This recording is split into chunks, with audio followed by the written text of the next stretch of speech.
ma una bella torta salata, la provenzale. Lo facciamo? Mozzarella di bufala campana, pomodoro ramato, maggiorana, origano secco, olive, aglio. Ingrediente speciale, il miso di pasta e pomodoro. Dove lo potete trovare? Solo da noi. Se volete sostituirla a casa, utilizzate un po' di miso bianco con un po' di concentrato di pomodoro. Tagliamo la pasta sfoglia a misura, cercando di assottigliarla leggermente. Qualche buco, carta da forno, adagiamo sopra. Per la cottura in bianco utilizziamo questi che sono i noccioli di ciliegio. Copriamo 180 gradi per circa 15-18 minuti. Fresca da frigo, subito nel forno e via così.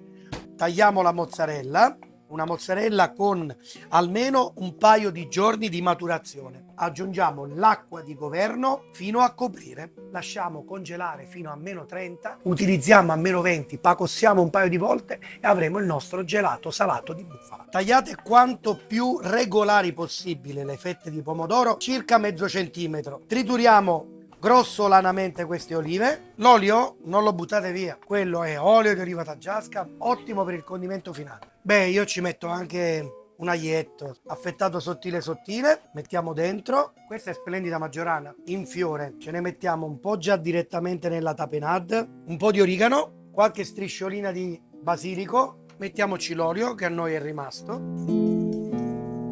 Voi ce l'avete presente quando fate la passata di pomodoro e vi rimane la buccia, la polpa, semi? Eccoli qua. Alleggeriscono questo che è il mio miso di pomodoro. Metterò alla base della pasta il condimento e un 10% di miso di pomodoro. Sciogliamo insieme. Se a casa non volete perdere questo tempo e non avete gli stessi ingredienti, prendete un sugo di pomodoro ben ristretto che spalmerete alla base della pasta sfoglia. Cottura in bianco terminata, togliamo, mettiamo questa crema di pomodoro alla base.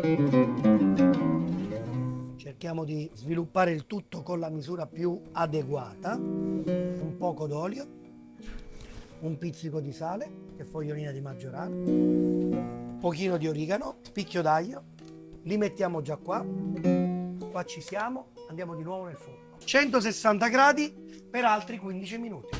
La tarta è pronta, togliamo l'aglio, servitela ai vostri commensali con un po' di tapenade. Il nostro gelato di mozzarella è pronto, ne prendiamo una bella quenella e la mettiamo qua vicino. Anche qui mettiamo qualche fogliolina di maggiorana. La nostra tarte per l'estate è pronta. Fate i bravi.